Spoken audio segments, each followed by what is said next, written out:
आज आपण विनोबा ॲपमध्ये कसे रजिस्ट्रेशन करायचे हे पाहणार आहोत। प्ले स्टोअरवर जा, विनोबा ॲप सर्च करा।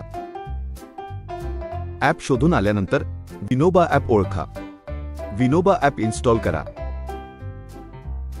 ओपनवर क्लिक करा। रजिस्टर बटन दाबा। तुम्हाला एक रजिस्ट्रेशन फॉर्म दिसेल। येथे आपले नाव भरा। आता मोबाईल नंबर किंवा ईमेल आयडी भरा। रजिस्टर बटन दाबा। तुमच्या नोंदणीकृत मोबाईल नंबरवर एक ओटीपी येईल। हा ओटीपी तुम्हाला दिलेल्या बॉक्समध्ये टाइप करा आणि व्हेरीफाय करा।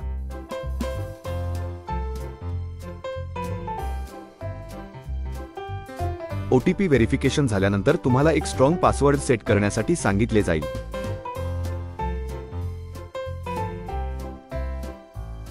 दोन्ही फील्डमध्ये एकच नवीन पासवर्ड टाइप करा।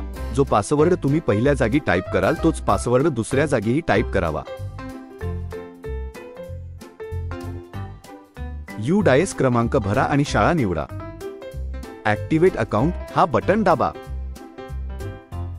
आय एक्सेप्ट बटनावर क्लिक करा।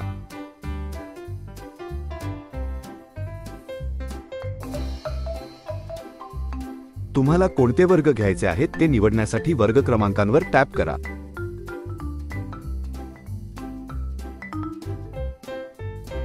आता विषयांच्या नावांवर टॅप करून विषय निवडा।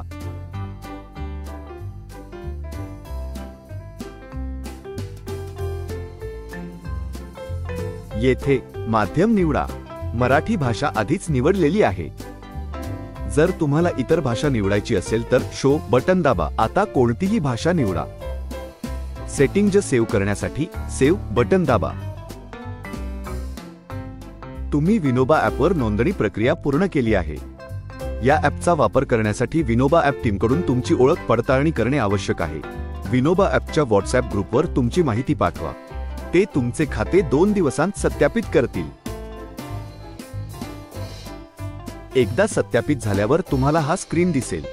आता तुम्ही हे ॲप वापरू शकता। आता तुम्ही ॲपच्या सर्व सुविधांचा उपयोग करू शकता। अशा प्रकारे तुम्ही विनोबा ॲपमध्ये सहजपणे रजिस्ट्रेशन करू शकता। व्हिडिओ बघितल्याबद्दल धन्यवाद।